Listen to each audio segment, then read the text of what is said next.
ये कहानी 1840 में पेश है, जब एक कारोबारी जहाज स्कॉटलैंड से अमेरिका की तरफ अपना सफर तय कर रहा था और ये सफर वो समुद्री जहाज के जरिए कर रहे थे। लेकिन एक रात हम क्या देखते हैं कि वो अपना रास्ता भूल जाते हैं और अपने सही रास्ते से भटक जाते हैं। वहाँ पर बहुत ज्यादा धुंध भी होती है और उन्हें कोई सही रास्ता नजर नहीं आ रहा होता और कुछ फासले पर जाते ही वो चट्टानों से टकरा जाते हैं और टकराते ही उनका जहाज तबाह हो जाता है। जहाज के टकराते ही उसमें मौजूद सब लोग मर जाते हैं, यहाँ तक कि वो कश्ती चलाने वाला। लेकिन उसमें सिर्फ 3 लोग बचते, जिनके नाम हैं ओलिवर कॉस्ली, जिम बकली और तीसरा शख्स पेरिस। वो लोग एक वुड की बोट में बैठकर किसी तरह अपनी जान बचाने के लिए वहाँ से निकल जाते। उनके पास एक नक्शा मौजूद होता, लेकिन उनको कुछ भी समझ नहीं आ रहा होता कि वो लोग कहाँ पर, क्योंकि जो नक्शा उनके पास होता है वो जगह उनके पास मौजूद नक्शे में नहीं थी। वो लोग बहुत मुसीबत में थे क्योंकि उनकी बोट खराब थी। वो लोग अपनी जान बचाने के बारे में सोच रहे थे कि हमें जल्द ही कोई सोल्यूशन ढूंढना चाहिए, वरना हम भी सब लोगों की तरह मर जाएंगे। कुछ देर बाद सुबह हो जाती है और अब धुंध भी कुछ कम नजर आती है। वो अपनी चारों तरफ देखते हैं तो उनको एक आइलैंड नजर आने लगता है जो उनकी कश्ती से ज्यादा फासले पर नहीं था। वो लोग फौरन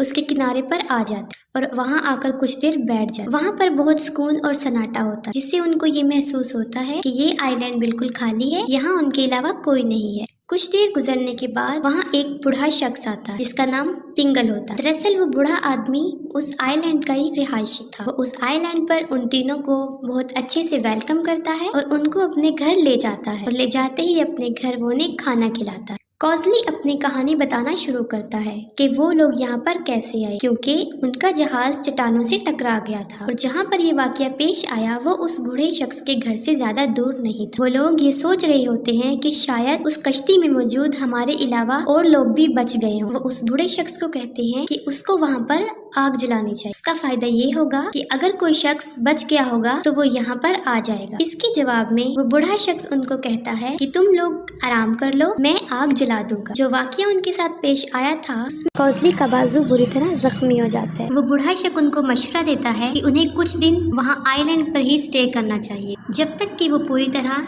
ठीक ना हो जाए, और इस मकसद के लिए वो उनको एक टकलस नामी आदमी के घर लेकर चले जाते हैं ताकि वहाँ पर उनका इलाज हो सके। लेकिन अजीब बात जो हमें देखने को नजर आई कि वो आइलैंड काफी बड़ा था और वहाँ पर तकरीबन 40 घर थे, और उससे भी अजीब बात ये थी कि वहाँ पर सिर्फ 4 लोग रहते थे। वो बूढ़ा शख्स पिंगर, उसकी बेटी कॉरिगन, वो डॉक्टर क्लेम डगलस और उसकी भतीजी लैम्पे। ये बात सुनने में काफी अजीब थी और वो लोग इसके बारे में पूछते हैं। इसके जवाब में डगलस उनको कहता है इसकी वजह ये है कि कुछ अरसा पहले ये आइलैंड बंजर हो गया था और रहने के काबिल ना रहा, जिसकी वजह से सब लोग वो जंगल छोड़कर चले गए। वो उन्हें बताता है कि हम 4 लोग भी यहाँ पर अपनी मर्जी से रुके और हम लोग यहीं पर रहेंगे क्योंकि हम यहाँ से जाना नहीं चाहते। फिर हम देखते हैं कि अगली रात बकली को कुछ अजीबोगरीब आवाजें सुनाई देती हैं और सब लोगों को उस आइलैंड के बारे में शक होने लगता है। उन्हें ख्याल आता है कि यहाँ पर कुछ तो गड़बड़ है जो वो 2 लोग इनसे छुपा रहे हैं, या कोई और बात भी है जो वो लोग इनसे छुपा रहे थे। उन्होंने ऐसा इसलिए सोचा क्योंकि जब लोग यहाँ पर आए उन्हें सब लोगों का रवैया अजीबोगरीब लगा, खासतौर पे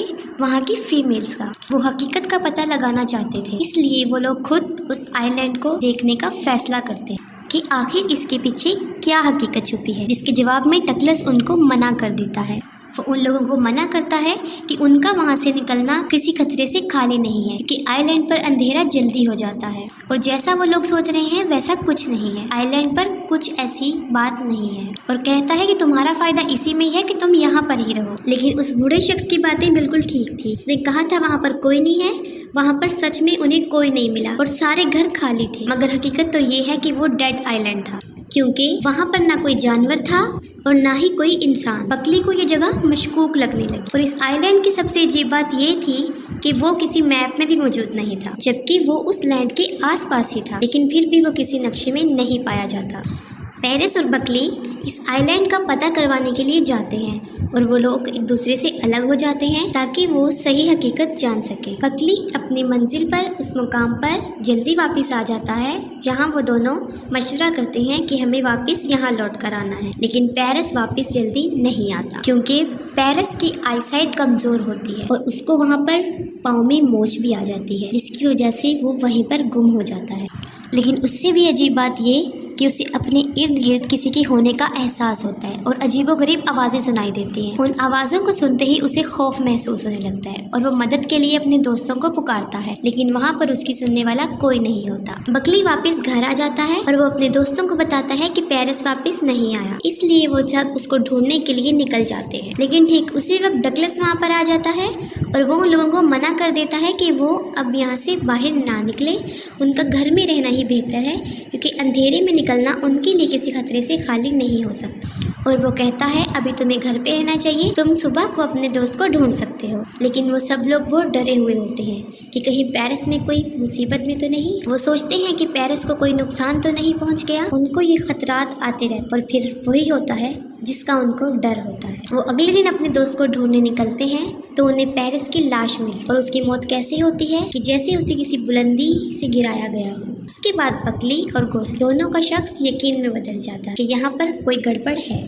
وہ سوچتے ہیں یا تو اس آئی لینڈ میں کوئی گڑبڑ ہے یا وہاں پر رہنے والوں میں۔ انہیں ان چاروں شخص پر جو وہاں پر رہتے تھے شک تھا، خاص طور پہ وہاں کی عورتوں پر، کیونکہ وہ عورتوں میں ہونے والے بدلاؤ کو دیکھ سکتے تھے کہ اچانک سے ہی ان کے فیس کا کلر، ان کی آنکھوں کا کلر چینج ہونے لگتا ہے اور وہ عورتیں اتنی عجیب و غریب ہو جاتی اور حرکتیں کرنے لگتی کہ ان کو بیڈ کے ساتھ باندھنا پڑتا۔ اور ان میں سے جو عورتوں میں سے سب سے عجیب عورت تھی وہ کوریگن تھی۔ وہ سب سے عجیب اس لیے تھی کیونکہ اس کی حرکتیں سب سے عجیب تھی۔ وہ راتوں کو جنگلوں میں گھومتی رہتی، وہ عجیب و غریب ریچول کرتی، آگ کے گرد گھومتی رہتی۔ اور جب پیرس گم ہو گیا تھا تو وہ عورتیں عجیب و غریب بن گئی تھی، مطلب ان کے فیس کا، ان کی آنکھوں کا رنگ چینج ہو گیا تھا، جس سے یہ ظاہر ہوتا تھا کہ یا تو انہوں نے پیرس پر حملہ کر دیا تھا یا اس پہ جادو کر دیا تھا، یا ان کو پتا تھا کہ پیرس مر رہا ہے لیکن وہ پھر بھی اپنے دوست کی جان نہیں بچا سکتے تھے، اس کے لیے کچھ نہیں کر۔ اور ہمیں پیرس جس حالت میں ملا وہ مردہ تھا۔ اس کے بعد ہم دیکھتے ہیں کہ ہمیں آئی لینڈ پر ایک تیسری عورت، ان دو عورتوں کے علاوہ ایک تیسری عورت بھی نظر آتی ہے، لیکن وہ عورت ان کو اس آئی لینڈ میں آ کر نظر نہیں آئی، کیونکہ جب وہ اپنی کشتی میں سوار تھے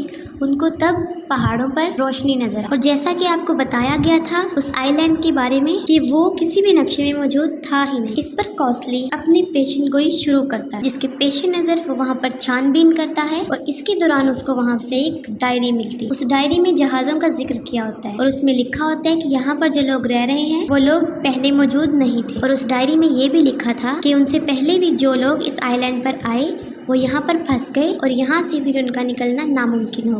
وہ دونوں دوست وہاں سے نکلنے کا، اپنی جان بچانے کا سوچ رہے ہوتے ہیں، اور اچھی بات ان کے لیے یہ تھی کہ ان کی بوٹ زیادہ دور نہیں، وہ اپنا سامان اٹھاتے ہیں اور رات کو ہی اس آئی لینڈ کو چھوڑنے کا فیصلہ کرتے، لیکن تب رات تھی اور دھند بہت زیادہ تھی اور ان کو راستہ بھی نظر نہیں آ رہا تھا۔ لیکن ان کے لیے بری بات یہ تھی کہ ان کو وہاں پر عجیب و غریب آوازیں سنائی دینا شروع ہو گئی۔ انہیں ایسا محسوس ہوا ان آوازوں سے کہ جیسے ان کے ساتھی مصیبت میں ہیں اور مدد کے لیے پکار رہے ہیں۔ ان آوازوں کو سن کر وہ اپنے سینسز کو کھو دیتے ہیں اور پاگل ہونے لگتے ہیں، اور اس پاگل پن کے عالم میں وہ پانی میں کودنے ہی والے ہوتے ہیں کہ وہاں پر وہ بوڑھا شخص پنگل فوراً آ جاتا ہے اور ان کو واپس آنے کا بولتا ہے۔ پنگل انہیں اپنے گھر لے آتا ہے اور ان کو سمجھانے کی کوشش کرتا ہے کہ اب تم یہاں پر بری طرح پھنس چکے ہو، تمہارے لاکھ کوشش کرنے کے بعد بھی تم یہاں سے نہیں نکل سکتے۔ وہ انہیں کہتا ہے کہ اگر تمہیں اپنی زندگی سے پیار ہے، اگر تم زندہ رہنا چاہتے ہو تو تمہیں ہماری بات سننی ہوگی، ہماری بات ماننی ہو، ورنہ تمہارا حال بھی وہی ہوگا